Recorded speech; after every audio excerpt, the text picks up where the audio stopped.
That was the longest 30. Oh, hi, welcome back. Welcome back, everybody, to East County Voices. I'm Carlos Tacos, and we've got Miss Patty. We got Nicole Cares. Oh, I like that.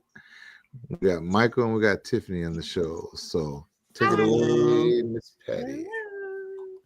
All right. Well, we all know health is wealth. Last week, Carlos let y'all know that we're going to have some really important information coming out, and we're excited to share and learn and really connect because ultimately it's about community, and we got us when systems don't got us.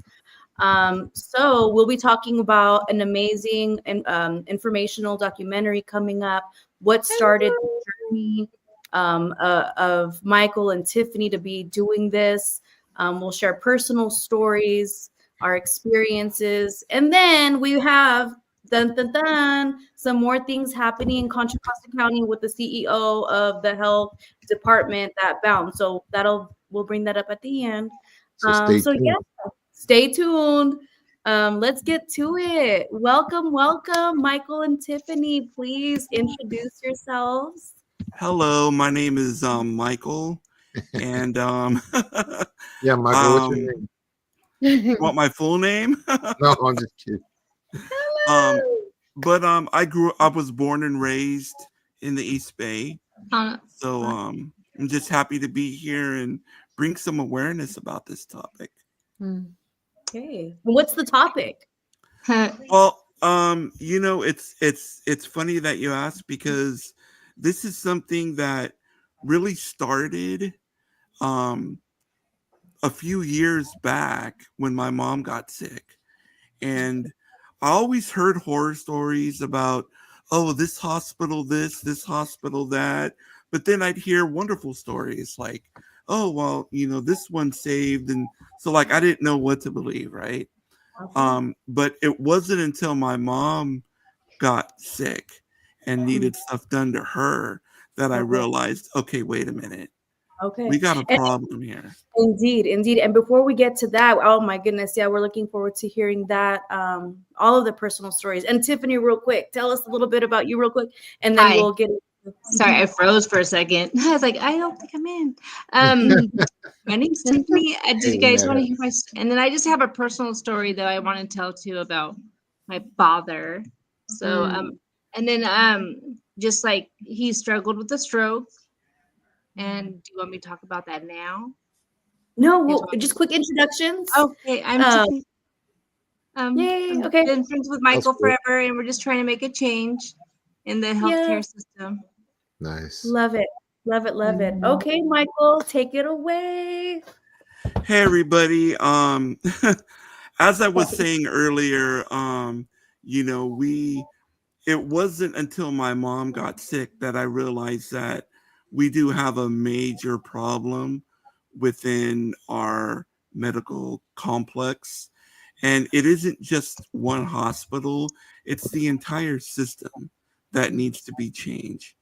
Um, you know, Talking to nurses and even some doctors that are the ones that truly do care, um, they've told me a lot of their concerns with the system that they feel needs changed. Um, so a lot's happened since that time. I'll eventually, tell you a little bit more about that. But we actually started an organization. It's called Hippocratic Nope. Um, we call it that because everyone in the medical field takes what they call the Hippocratic Oath, where they promise and swear that they're going to give everything to take care of somebody. Well, that's truly not the case because there's a lot of people that don't. And there's a lot of industries or a lot of things wrong with the system that's against that. So that's where we came up with the name Hippocratic Nope. And we're putting together a documentary that's not only going to expose some of the information that we found, but we're also going to share a lot of stories from people that have been affected in hospitals and skilled nursing facilities. And we're hoping that this catches fire so that we could all come together and truly make change. Yes, that's great. That's great. I look forward to that. You're saying things, and I'm just running through, and I'm thinking about Miss Catherine Wade and and so many others locally about how the Antioch Police Department and then the nurses and how they were in cahoots and not Hospital, yeah. not respecting the religious preferences. And no, everything you said just really, sparked images. And I look forward to seeing the documentary that you're working on. Can you tell us what it's called again? It's called Hippocratic Nope. Okay. Real plain, simple, and like I said, it's not only going to provide a lot of useful information, but we're also going to share stories from us, the people, the ones that have been truly affected. Indeed. And our goal is to make change, but also to provide information to others that we had to learn on the fly to give them some ammo to fight back with. Knowledge is power. Yep. Knowledge is power. Have y'all seen Painkillers by chance? It's a I documentary. have not. No. Yeah. I think I have. I love documentaries. The one where they were selling the medicines, they had the doctors selling. How they profited, they made it into a whole, get people hooked on this. Yep. And leaving families broken. It was like a modern day war on drugs. Yeah. So it's about 3 episodes, but it's based on true, and there were investigations that happened. And hopefully with your raising awareness and the documentary that you're going to put out, that there is going to be more accountability, because we believe in accountability here. That's what we want. That's how we make our spaces a better place for everybody. So absolutely. Hell yes. I love documentaries. Thank you for sharing that. I know there's a lot more. Tiffany, is there anything you want to? Oh, do you guys want me to tell my story now? I know. I can tell my story. So we did, like I said, there was a timeline. So Hippocratic. So my father. Nope. NOPE. Yeah. My dad had a stroke about 2001. Didn't know. He was really numb. And I guess when you get older, that's like a first sign that you need to go to the hospital. And he didn't know. So I want to say 6 hours later, gave me a call when I was getting back to take my kids from school. And then after that, we obviously called the ambulance, and they said, right, the emergency room and everything. And then they let him go the next day, a major stroke. And then they put him into care. So he was in physical therapy, care, the aftercare. I don't know what it's called. I can't remember right now. Mm-hmm. Had it all written down, and I'm trying to look for it. Sorry. Okay. So they put him in recovery. Mm-hmm. And then so from recovery, he was doing good. Everything's back. He lost his left side. And my mom said that when she went to the hospital, he had bruises all over his arm, and he was tied down to the bed. And she asked what happened, and they said he fell because he tried to get up and he can't use his left side. So he fell, and nothing was even talked about or discussed with them on that issue. And then he couldn't swallow supposedly. And so they put a tube down his throat. And then after that, they couldn't, after the tube was out, he couldn't ever catch his throat or clear his throat after either.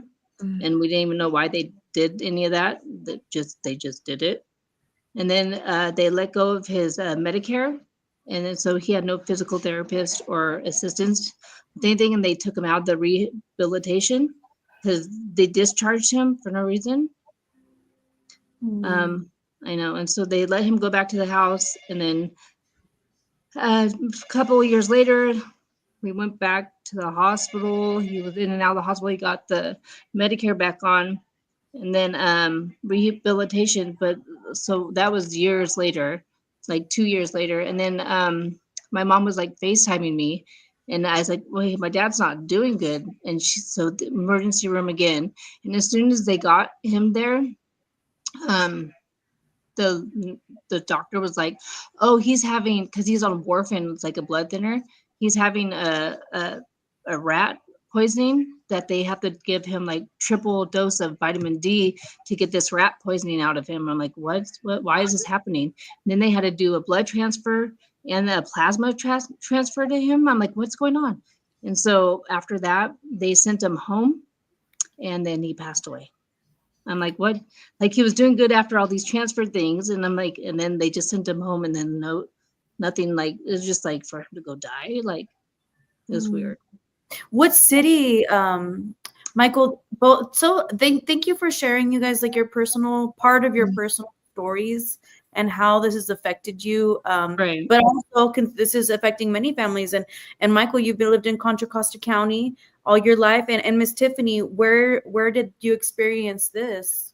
This was in Las Vegas, and then it was down in Pahrump. And so they didn't have much medical care, I guess, there. So that's why I think they just sent them back home, because they couldn't really do much. But we were so lost on like everything of like what they were doing. They were just, so 5 vials of vitamin D to take out rat poisoning. Like, where was the rat poisoning coming from? So I guess warfarin is something that they should only use in the hospitals, not to take home. And so he was on that for years. And so that was something that we didn't know about, that they were, that had to be like, oh, I missed this part too. So we had to take blood like constantly. And they gave my mom a blood, like for her to do it herself. She couldn't afford it. And she told them to come pick it up. And they're like, oh, and they just ignored her. So she wasn't doing it anymore. And so I don't know if that had something to do with it too, because it had to be looked at a lot, but we didn't know. She didn't know. Because we think, hey, it's the hospitals. Right. And they're doing what they're supposed to be doing. Just like there was a young woman that finally got arrested and charged. I don't know how long, but she better be in there forever for breaking babies' bones. I was just about the NICU. Remind NICU. So and I have a friend who's a NICU nurse, so that it really just even more so bothers me, but because I know how well she takes care of those babies.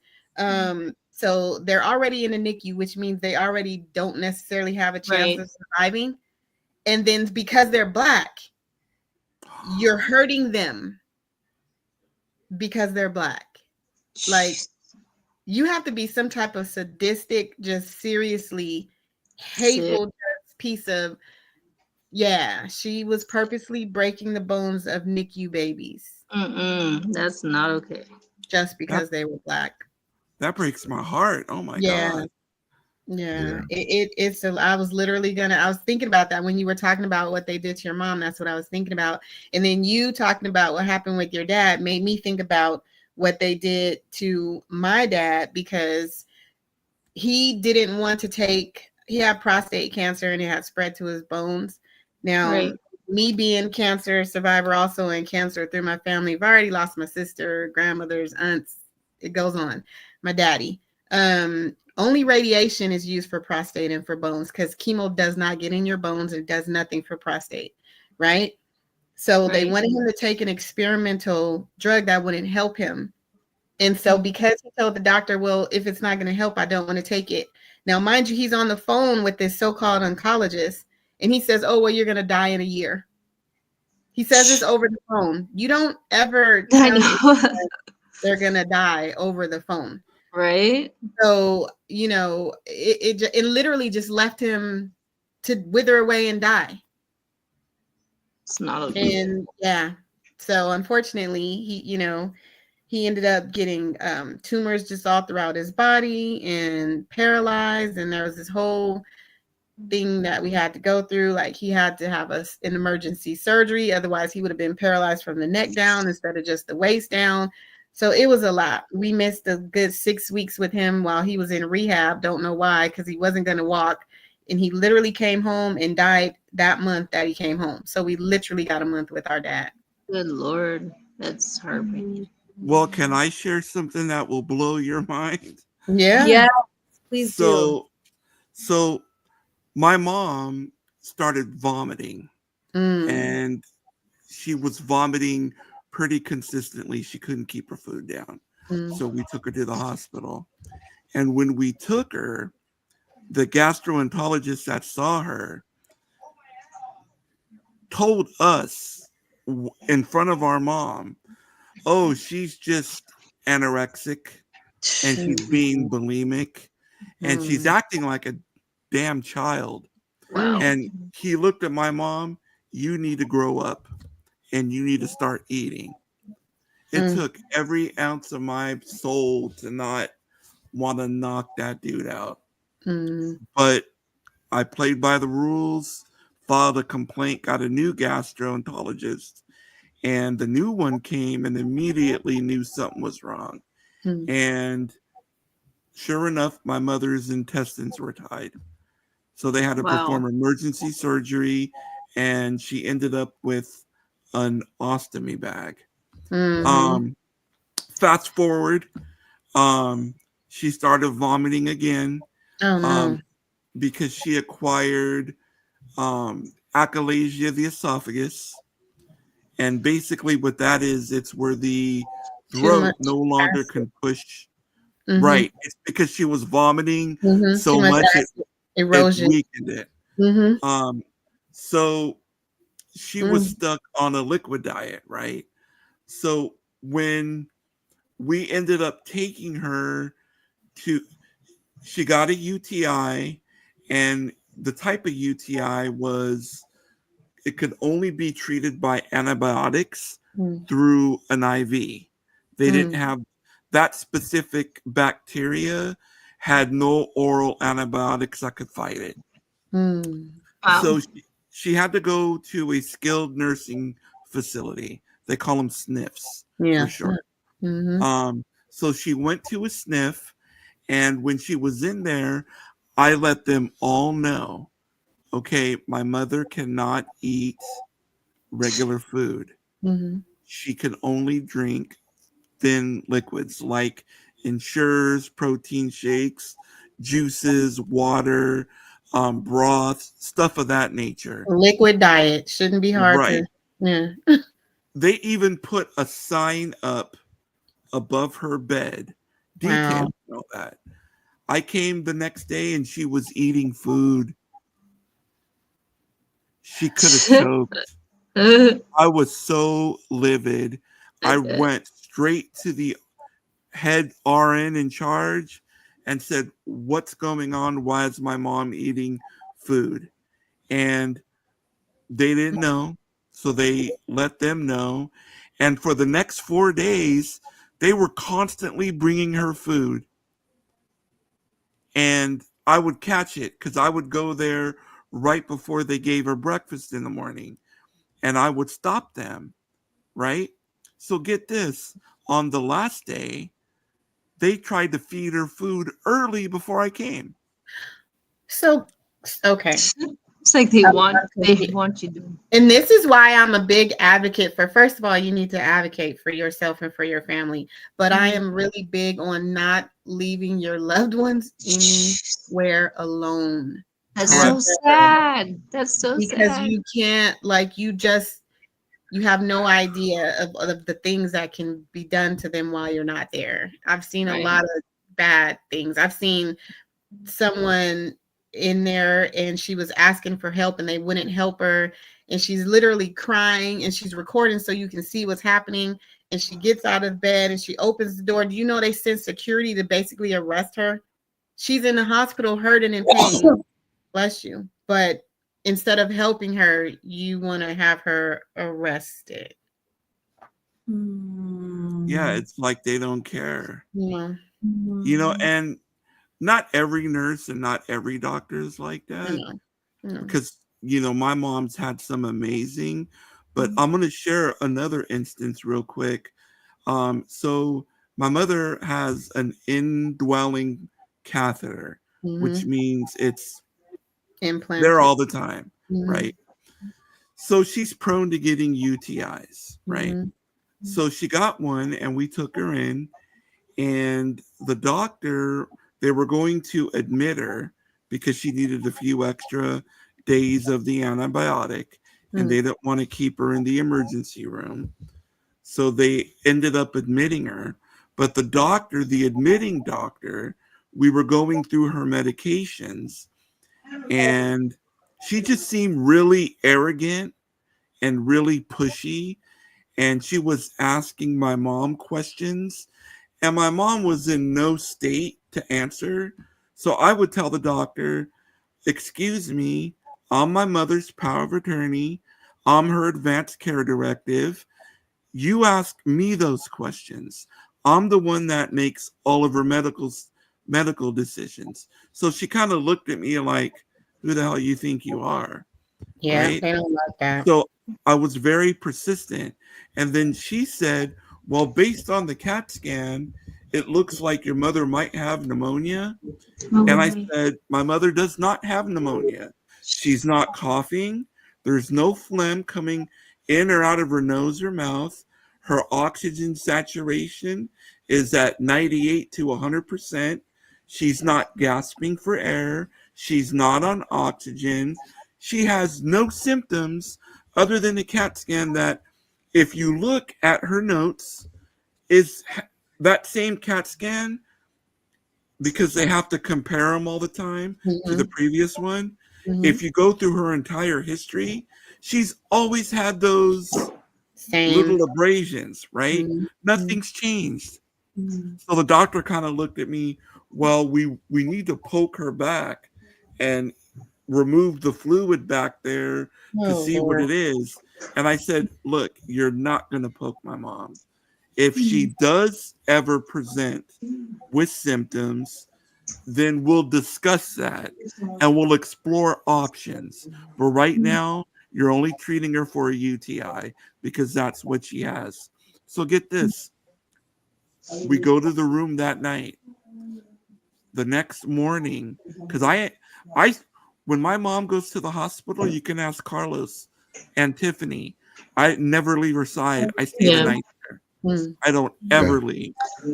So the next morning at 6 a.m., the hospital opens at 8. But at 6 a.m., they come in and they start trying to prep her for surgery. And I'm like, excuse me, what are you doing? They're like, oh, your mom, we're prepping her for surgery. She has a procedure to check her lung. We're going to poke her lung. I said, no, you're not. They're like, well, we got the order from the doctor. I'm like, look, I never gave the okay to that. On my mom's advanced care directive, everything goes through me. I need to talk to the doctor before you do anything. You're not taking her. And they were like, okay. So a new doctor came in, and she said in the notes that the old doctor had said that I gave the okay. And get this, I recorded everything. But you have to sign. You have to sign. You always have to sign paperwork. They can't. Can anybody say that they're the care person? Anything. You always have to sign paperwork. So where was the signed paperwork saying that you gave the okay? But you documented. Exactly. That's good. I recorded the doctor and me telling her Good. no. Right. Good.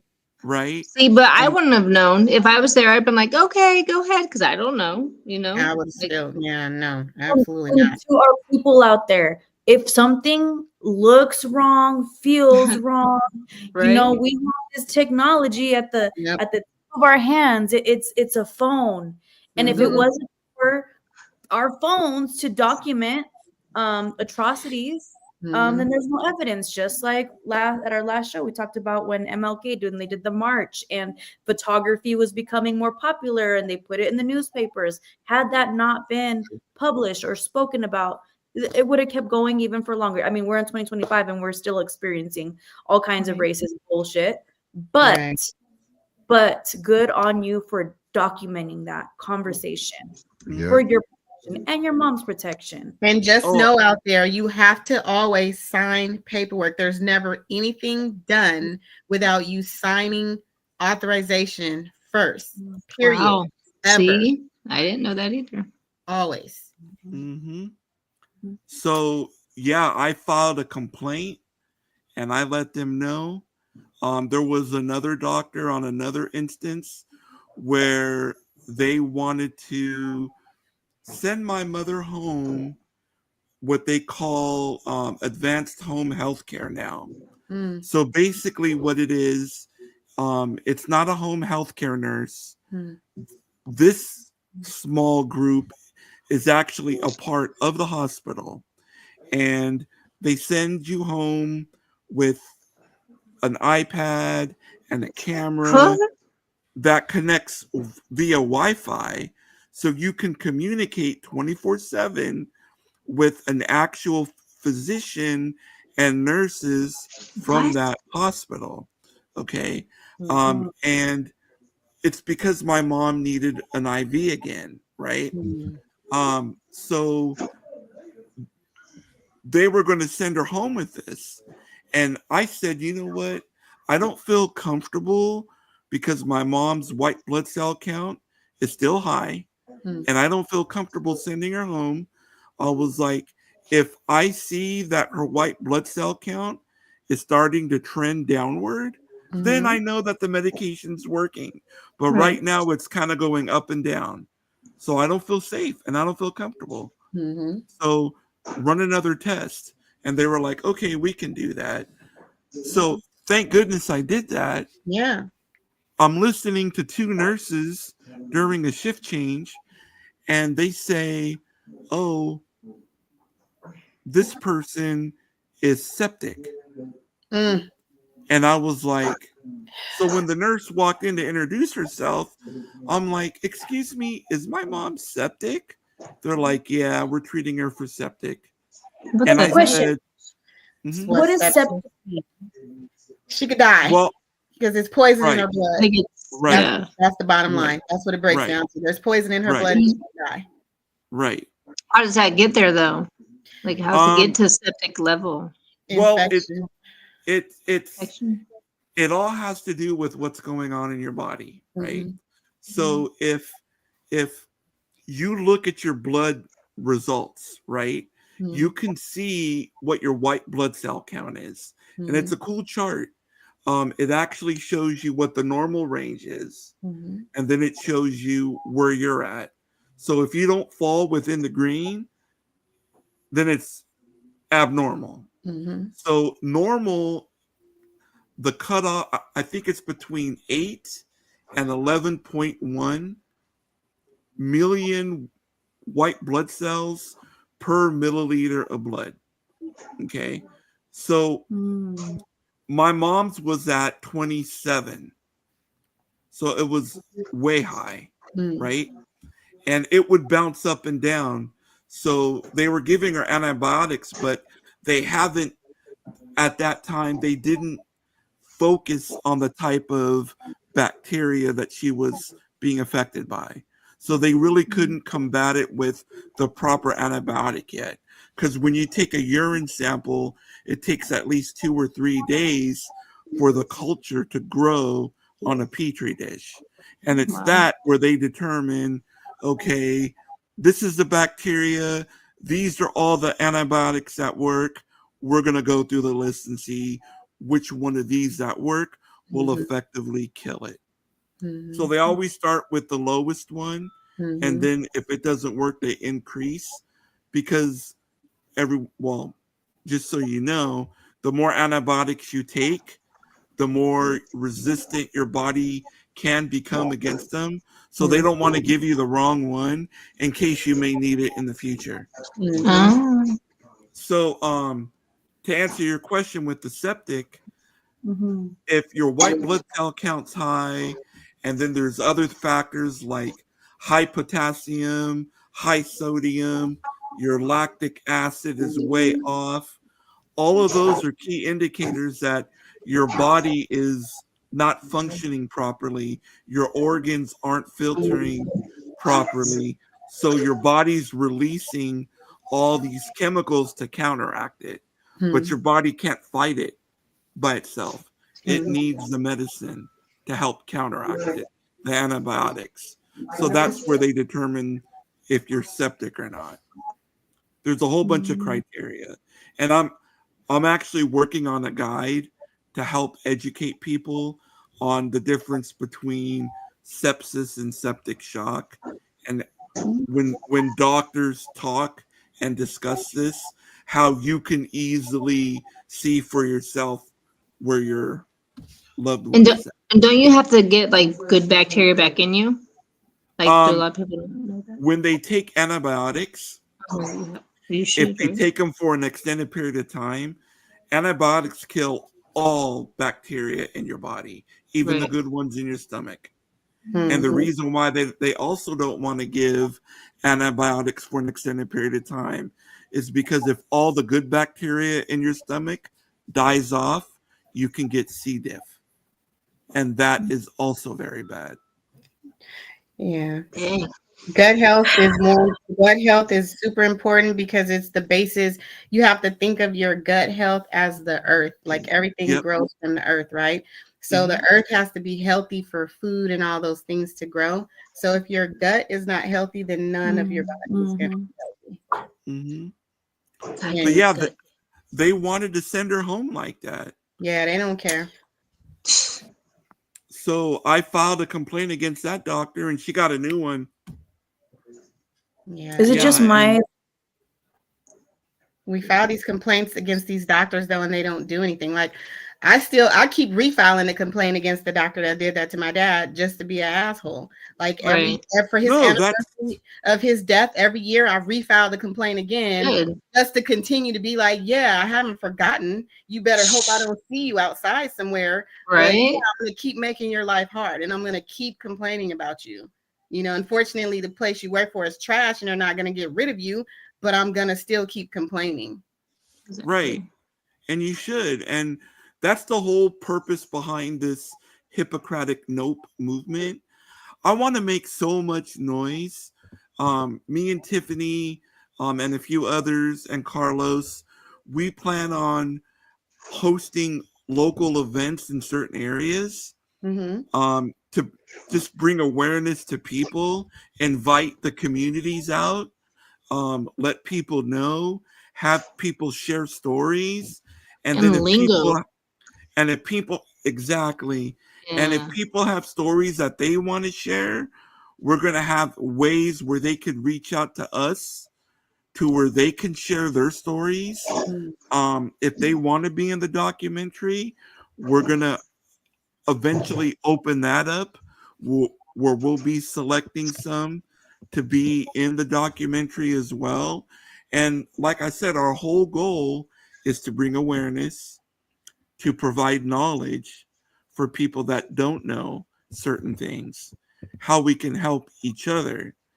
And hopefully our wish is that we make so much noise that we can get the documentary fully realized, made, and maybe hopefully put on like a Netflix or something so people worldwide can really see what's going on. Because if we don't do anything, they're just going to get away with this forever. Exactly. My brother, you know what you said about like what your mom went through? My brother went through hell. And I mean, he could not eat after a certain time. He couldn't eat certain foods. He had to drink indoors. He couldn't lay down. He couldn't sleep laying down. He had to sleep sitting up because something was going on to where this acid reflux was horrible. And I would hear him vomit like freaking hangover type, and he doesn't even drink or smoke. And he went to Kaiser. They did a thing. They're like, oh, you're okay. Here, take this medication. Took this medication for a very long time. Right. And then it just kept progressing to blood.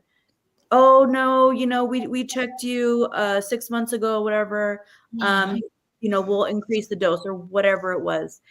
But then he went to Mexico.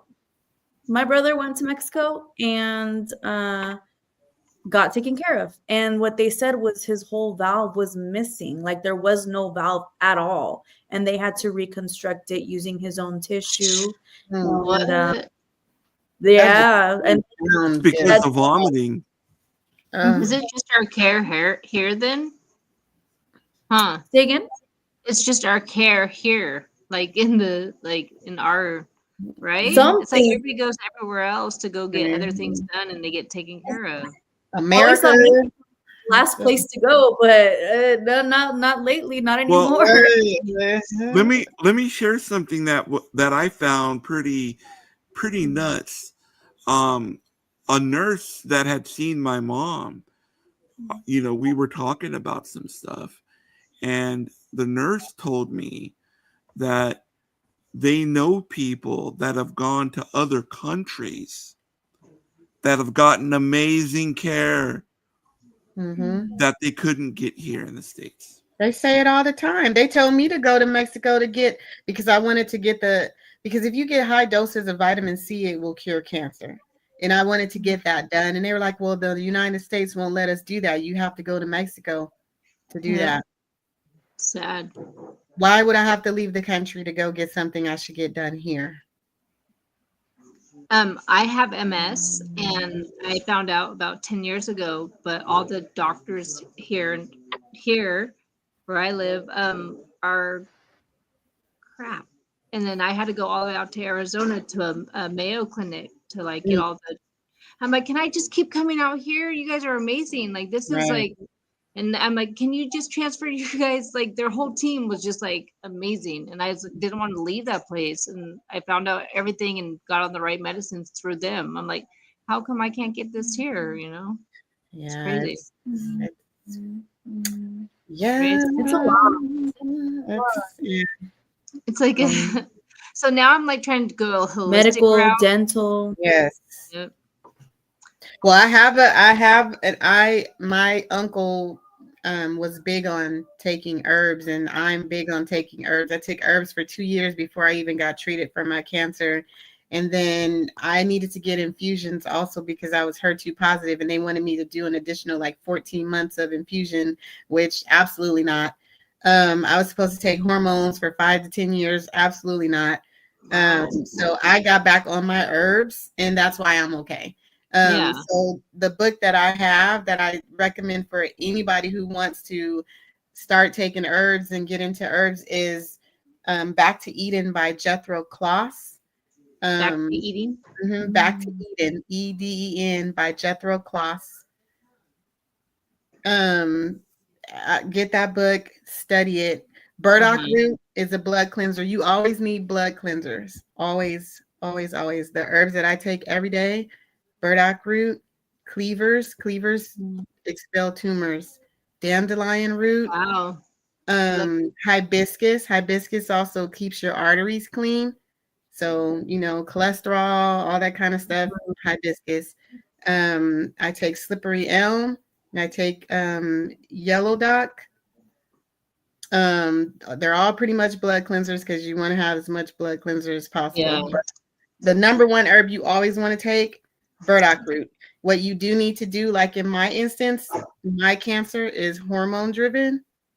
So I need to be careful to make sure I don't take anything that drives my hormones because mine need to be shut down, not to drive the cancer. So always make sure you study the herbs, know what it is your body needs, and take the right ones also for you. So, but burdock root is safe. The ones that I take are safe. Right.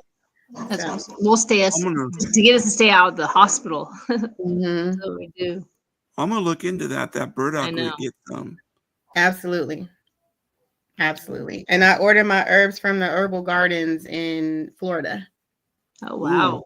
Yeah, I've been taking them since 2017, so they work. Hey, I trust you. I mean, like I said, it's man, and I've been through some stuff personally with a hospital, and they saved the right people saved my life.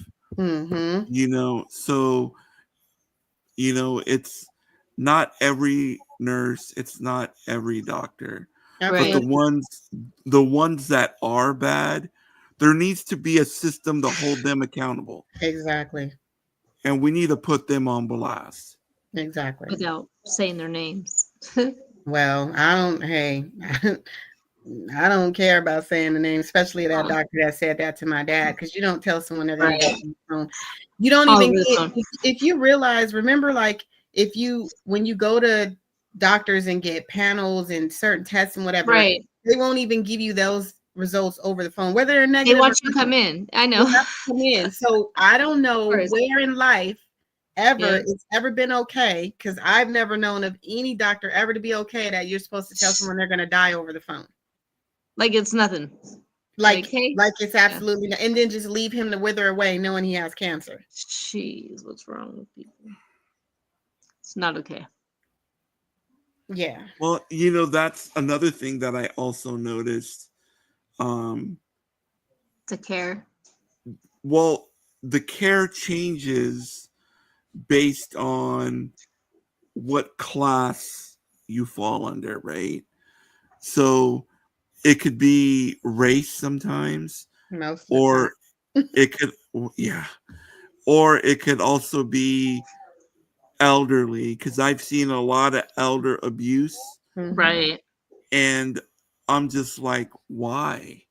Mm-hmm. It's like I've had my grandparents pass away, my grandma and my grandpa. My grandpa had dementia, and my grandma had cancer, right? Mm-hmm. And she was taking chemo, and she just said, "Okay, I'm done. Mm-hmm. I want to go be with my husband. I'm Right. done." So she stopped eating and drinking. So you can tell when somebody is ready to go, Mm-hmm. right? But when someone still has fight, they should be given every opportunity to live. Yeah. Right. And I disagree with the whole send them home to die, let's call hospice. That just pisses me off. Yeah. Because, people are trying to play like they're the Grim Reaper and the ruler over everybody. And like, no, it doesn't work that way. Everyone deserves a right to live. Yes. And hospice, what people don't understand too, though, is hospice doesn't always necessarily mean that you're going to die either. Sometimes people go on to hospice because they are just sick and they need extra care, because the hospice nurses are a little more caring, and they do have other medications and other remedies for you, and they can come to your home and help you. It's a difference in the care that you receive. And people can get better and get taken off of hospice. So it's not always completely just end stage, you're going to go, And I think that's what people don't know about hospice. They always just hear hospice and say like, oh, it's the end. And most of the time it is, but not always. Not always. Why can't they have all those nurses that are there for hospice be in, because they are so, like, I've seen them at my dad at their house. And I was like, these nurses are really good and they're so attentive and so like over and beyond. Like, how come you can't get that? And they're just they're knowledgeable and they're letting you know, like, how come this is, we're doing this. And I'm like, where have you been? Yeah. They're a different breed. Yep, different they are. Mm-hmm. Well, there's one thing I want to add. I really encourage everybody to get an advanced care directive for yourself and put somebody else to overlook it. And I'm going to tell you something. A lot of people, kind of like with the hospice scenario, think that, oh my gosh, an advanced care directive means I'm going to get sick and no, I'm not going to be able to do. No, I mean, it does mean that, but it doesn't. You need to have one because you never know when there's going to be an instance to where you can't make those decisions, but you need someone you can trust that can make those decisions for you. Right. And everyone should have that. Absolutely. Absolutely. Miss Patty, what you got to say, Mama? And all right, I got this video. You know, we got a good 15 minutes left. I do want to share and let our people know in Contra Costa County the reality of what happens when people, or at least I guess an update of what's happening in Contra Costa, like right now, because we deserve high standards. We deserve quality of life. We deserve accountability, and we need to let people know. And so shout out to NBC Bay Area for covering this. It's a 2-minute, 2 minute, some change. Hi, Bradley. And then we can learn more about how to follow you guys on this journey of raising awareness and taking care of each other and our health, but ultimately holding systems accountable. So I'm going to try and present this. If it doesn't play, I'll just, we shall see, because I'm getting choppy signal. And here we go. And I'm sharing the screen now. Carlos, can you please, thank you. And here we go.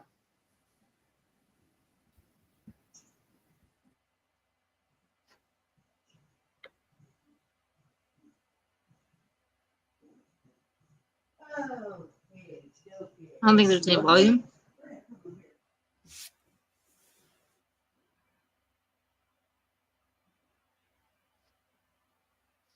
Is the volume not there? No volume. No volume. Okay. Carlos, is there anything different that I can do? Because I definitely put, Carlos, can you try if I send you the link? And then we'll try again. Because usually It might just be a mute button. Sometimes there's just a mute button down there that you have to unclick. Okay, let's try again. I'm going to stop the screen. We're going to present, settings, audio, mic, speaker. I'm here. I was trying to fix it on my end. So add it one more time. Okay. And then the screen share doesn't have a volume or a mute button. No, on the actual video that she's sharing, there's usually mute buttons on that. And it's usually muted automatically. How's that? See, right here, there's a... Still can't hear her. Yeah. Nope. You still couldn't, right? Okay. No. I quit. I'm going to put it in the comments. You put it in the comments so people out there can hear it out. All right, let's carry on. You guys got homework. Let me see. Let's see. But tell us in the meantime, how can people follow you? Do you have a web page? I think we shared it earlier, but remind us again if there's Instagram or Facebook or anything. We do have a Facebook group. It's simply Hippocratic Nope. Okay. It's a private group, but you can find it. And we just want to keep it private just because if someone wants to share their story and whatnot, keep it within the group. We also made it possible to where people could post anonymously and share their stories. Just if they don't want to reveal themselves, but they have a story that they feel that they want to share. Hey, we want to make it easy for everybody. Our main webpage, hippocraticnope.org. There it is. And then if you go there, you could link up with some of our other socials. We don't have an Instagram, but we are probably going to have a YouTube just to throw up some guides and videos so that people have like this huge resource knowledge base to help them navigate the wild, wild west of healthcare. Sheesh. Let's get it back. Get it back. That's deep. Yeah. you know, those of us that do have medical, it's a privilege. Uh-oh. Uh-oh. She'll be back. She said bye. Dropped. Mm. Mm. My friend was messaging me. She said that her dad got diagnosed with dementia. Like he had to go to the hospital, got diagnosed, and then right away they tried sending him out. Like, bye, go home now. And then her brother like had to fight them. Like he can't be let go to the home that no one's at. Like you can't just send him back home. So Yeah. her brother had to fight him on that until he got care. I'm like, how can? Ugh, sorry, It's sad. It's really it is bad. sad. It is. It's really sad. I'm sure there's so many stories out there, you know. Yeah. Well, you know, that's the whole reason why, you know, we all started this. You know, so There you are. Hey. Hey, Patty. welcome back. You want to finish what you were trying My- to say? In-law. Look, I got kicked out, you know, I'm just gonna let it be. No, But- what happened No, was finish what you were gonna say. let me explain to everybody. So what happened was, so Miss Patty, and then when she shared her screen, it was another screen on the bottom right there. I kicked Oh, that out, and it kicked her out, and that was two separate. They're both two separate screens on here though. So And you know my what's funny? I was Now gonna we- blame Carlos. bad. Yeah. I know. I was And quiet. I it was like, was Carlos. I was gonna blame the aliens, like, yeah, but it was you, Carlos. Thank you for taking accountability and You're letting us know. welcome. Otherwise, So now we know. paranoid. I'm not Like, touching it no more. Right? it's the Okay. first step. But yeah, no, I was saying that it's a privilege, and you know, I proudly served in the military, and I do have medical now, and I feel for. I just wish that everybody had that quality of acupuncture, acupressure, my medication. Yeah. And what did it take? It took me, you know, signing up to go potentially give my life up, as many did before me, and a privilege that my father, you know, he wasn't. He was able to get a blue collar job and wasn't criminalized. I mean, he almost was, because they profiled him because of his afro, and they had him in handcuffs back in the day. But, you know, it's still a privilege. Not everybody. It would be great if it could be across the nation here in America, land of the free, and everyone would be happy and healthy. But, you know, and thank you for raising this awareness. And yeah, it's just something's not right, and you're calling it out. So I look forward to hearing and watching the stories, and you know, because coming together, that's what it takes. Togetherness. Right. It takes community. It takes the tough conversations to talk about, you know, being vulnerable and putting ourselves out there, and not being afraid of judgment, not being afraid of repercussions or some kind of retaliation, or, you know, like this is what this space is for, so we could talk about it. And so, yeah, that's my. And then while we're on it, we have a dear loved one, one of our oh Lord, I can't even talk because it's crazy. One of our activists and advocates, our songbird, Tashina, hospital right now, because she unfortunately had a stroke, and we are asking for prayers from everyone because we need her to recover. So we just want to make sure we put it out there and ask everybody to send their prayers and their good thoughts for Tashina. Yeah, big voice in our community. Family, and so Eddie and her son Darnell and her sister and everybody and all of us that love her, you know, that we want her to get better. Yes, definitely. Well, God is good. I will definitely keep him Absolutely. in prayers, because Thank I'm going to you. tell you, you know, when I was in that room with my mom praying, I saw some miracles, and I'm just like, wow. Mhm. So Yes, prayer is Absolutely. powerful. There is power in prayer. Yes. Oh, yes, indeed. Yes, indeed. So any last words? Any last comments to our guests from our guests? well, you know, I know we just started not too long ago, We're starting to ramp up now that we got the website done and the knowledge center all put together. So now it's just adding more content to that, which we are doing. And I'm working with Carlos to put together an event in the East Bay where we can invite people from the East Bay to come hear us in person. And I'll be sharing stories. I'll have, Tiffany and the other gal who's part of this movement on a Zoom so that they can be heard to the audience. And like I said, we want to start doing more events and bringing more awareness out and pushing this out to the masses. And we really want to grow this huge so that we can make noise. Yes.